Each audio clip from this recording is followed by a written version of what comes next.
اللہ اکبر اللہ اکبر وللہ الحمد۔ عید کی روح ہی تکبیر ہے۔ رمضان کے آخر میں قرآن نے ہدایت دی کہ تم گنتی پوری کرو اور اللہ کی بڑائی بیان کرو اس پر کہ اس نے تمہیں ہدایت دی۔ عید کا دن اصل میں بندے کے دل کو ایک بات یاد دلاتا ہے، تم نے روزہ رکھا لیکن قوت اللہ نے دی، تم نے قیام کیا لیکن توفیق اللہ نے دی، تم نے قرآن پڑھا لیکن ہدایت اللہ نے دی، تم نے دعا کی لیکن سننے والا اللہ تھا۔ اس لیے عید کی صبح کپڑوں سے زیادہ تکبیر سے سجتی ہے۔ گھر سے نکلتے ہوئے رستے میں عیدگاہ تک ہر طرف اللہ کی تکبیر، اللہ کی کبریائی گونجتی ہے۔ یہاں بندہ خود کو سیلیبریٹ نہیں کرتا، اپنے رب کو بڑا کہتا ہے۔ عید کے دن نبی علیہ الصلوۃ والسلام اپنا خطبہ بھی کچھ مختلف انداز میں دیتے تھے۔ آپ علیہ الصلوۃ والسلام لوگوں کے زیادہ قریب ہوتے، ان کے درمیان رہتے، ان کے پاس چل کر جاتے اور انہیں اللہ سبحانہ و تعالیٰ کی یاد دلاتے۔ یعنی عید کا دن صرف کھانا پینا، ہنسنا بولنا اور دنیا کی خوشی کا دن نہیں تھا، بلکہ اللہ کی عبادت پر خوشی منانے کا دن تھا۔ اکثر ہم عید کو آج ایک ایسے دن کے طور پر دیکھتے ہیں جہاں انسان غفلت میں چلا جاتا ہے، اللہ کو کم یاد کرتا ہے اور صرف ظاہری خوشی میں مشغول ہو جاتا ہے۔ لیکن نبی علیہ الصلوۃ والسلام نے ہمیں سکھایا کہ عید اصل میں اللہ سبحانہ و تعالیٰ کی بندگی پر خوشی منانے کا دن ہے۔ یہ اس عبادت کا جشن ہے جو بندے نے اللہ کے لیے کی اور پھر اللہ نے اس پر اپنا فضل کیا۔ اسی لیے نبی علیہ الصلوۃ والسلام عید کے خطبہ کے آخر میں 3 مرتبہ فرماتے، تصدقوا تصدقوا تصدقوا، یعنی صدقہ دو صدقہ دو صدقہ دو، دوسروں کو دو، غریبوں کو دو، ضرورت مندوں کو دو۔ یعنی عید کی خوشی اپنے تک محدود مت رکھو بلکہ اسے بانٹو، اپنی خوشی میں دوسروں کو شریک کرو۔ سوچو جب صفیں بن چکی ہوگی اور رسول اللہ صلی اللہ علیہ وسلم تکبیر کہتے ہوں گے تو صحابہ کے دل کس حال میں ہوتے ہوں گے؟ یہ وہ لوگ تھے جنہوں نے نبی علیہ السلام کو بھوک میں دیکھا، ہجرت میں دیکھا، جنگ میں دیکھا، دعا میں دیکھا، آنسوؤں میں دیکھا، اور اب وہ انہیں عید کے دن دیکھ رہے ہیں۔ ان کے لیے عید صرف شیر خرما یا خوشی کا نام نہیں تھا، عید اللہ کے رسول کے ساتھ ایک اور صبح دیکھ لینے کا نام بھی تھا۔ ان کی عید میں محبت تھی، ادب تھا، سنت سے لگاؤ تھا۔ وہ دیکھتے تھے کہ نبی علیہ الصلوۃ والسلام نماز سے پہلے کھا کر نکلتے ہیں، وہ بھی ویسا ہی کرتے۔ وہ دیکھتے کہ آپ ایک راستے سے جاتے اور دوسرے سے واپس آتے، وہ بھی ایسا ہی کرتے۔ ابن عمر رضی اللہ تعالیٰ عنہما سے روایت ہے کہ وہ عید کے لیے ایک راستے سے جاتے اور دوسرے سے لوٹتے اور بتاتے کہ نبی علیہ الصلوۃ والسلام کا بھی یہی عمل تھا۔ اس میں بھی کتنی خوبصورتی ہے۔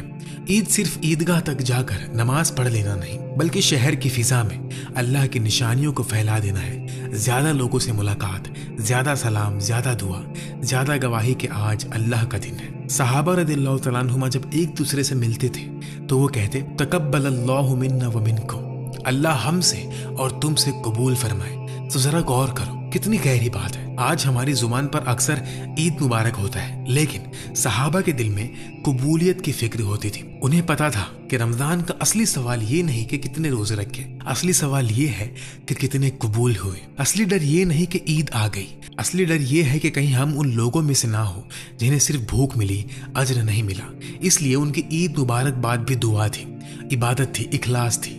وہ ایک دوسرے کو یاد دلاتے تھے، خوشی مناؤ لیکن قبولیت مانگنا مت بھولو۔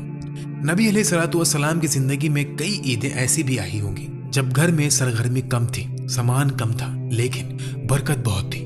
آپ علیہ الصلوۃ والسلام نے امت کو یہ نہیں سکھایا کہ عید میں مہنگے جوڑے ضروری ہیں، آپ نے سکھایا کہ صاف دل ضروری ہے۔ آپ نے یہ نہیں سکھایا کہ عید کا مطلب بازاروں کو بھر دینا ہے، آپ نے سکھایا کہ عید کا مطلب سجدوں کے بعد مسکرانا ہے۔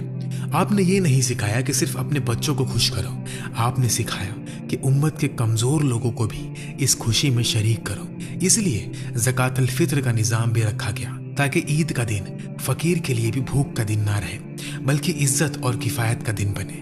عید کا سچا حسن تب ہوتا ہے جب کسی کے گھر چولہا تمہاری وجہ سے چلے، کسی بچے کے چہرے پر مسکراہٹ تمہاری وجہ سے آئے اور کسی ٹوٹے ہوئے دل کو تمہاری ملاقات سے سکون ملے۔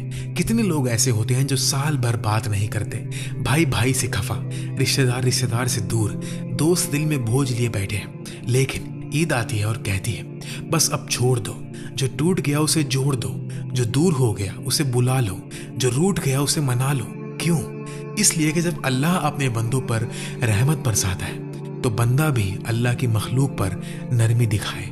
سچ تو یہ ہے کہ عید الفطر کی سب سے خوبصورت کہانی نئے کپڑوں کی نہیں، نئے دل کی کہانی ہے۔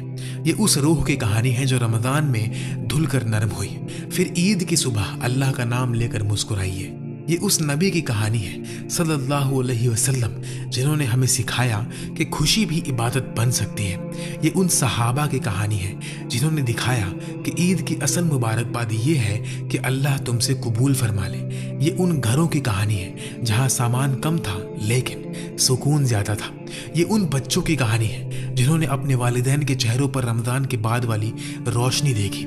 یہ اس امت کی کہانی ہے جو ایک مہینے کی بندگی کے بعد ایک صبح ایک میدان میں جمع ہوتی ہے اور پوری دنیا کو بتاتی ہے ہماری خوشی کا مرکز اللہ ہے۔ اس لیے جب بھی عید الفطر آئے اسے بس ایک دن مت سمجھنا، اسے اپنی روح کا آئینہ سمجھنا۔ دیکھنا کہ رمضان نے تمہیں بدلا یا نہیں، دیکھنا کہ تمہاری زبان میں نرمی آئی یا نہیں، دیکھنا کہ تمہارا دل غریب کے لیے پگھلا یا نہیں، دیکھنا کہ تمہاری آنکھ اللہ کے ذکر پر نرم ہوتی ہے یا نہیں۔ اور پھر عید کی نماز میں جب امام تکبیر کہے تو صرف الفاظ نہ دہرانا، اپنے دل کو بھی کہنا اللہ واقعی سب سے بڑا ہے، میرے کپڑوں سے بڑا، میرے غم سے بڑا، میری خوشی سے بڑا، میرے گناہوں سے بڑا، میری امید سے بھی بڑا۔ تب شاید تم وہ عید چھو لو جو نبی علیہ الصلوۃ والسلام نے اپنی امت کو سکھائی تھی، صاف، روشن، نرم، متوازی، عبادت سے بھری ہوئی اور اللہ کی طرف لوٹنے والی۔ اور شاید پھر جب تم کسی سے ملو تو تمہاری زبان سے بھی وہی نکلے جو صحابہ کے دلوں میں تھا، تقبل اللہ منا ومنکم۔ کیونکہ اصل میں عید کا سب سے حسین جملہ بھی یہی ہے اور سب سے گہری دعا بھی یہی، یا اللہ جو کچھ ہم نے کیا اسے قبول فرما۔ رمضان چلا گیا لیکن تو نہ جا، روزہ ختم ہو گیا لیکن تیری رحمت ختم نہ ہو، عید کا دن ڈھل جائے لیکن تیری یاد دل سے نہ نکلے، اور جب اگلی عید آئے تو ہم صرف زندہ نہ ہو، ہم تیری نظر میں بہتر بھی ہوں۔ تو اس سال جب عید آئے اسے صرف منانا مت، اسے محسوس کرنا، صرف پہننا مت، اپنے دل کو بھی سجانا، صرف کھانا مت، شکر بھی کرنا، صرف ملنا مت، معاف بھی کرنا، صرف ہنسنا مت، دعا بھی دینا، اور صرف خوش نہ ہونا، اللہ کا بننا۔ کیونکہ اصل عید اس کی ہے جو رمضان کے بعد بھی اللہ والا رہ جائے۔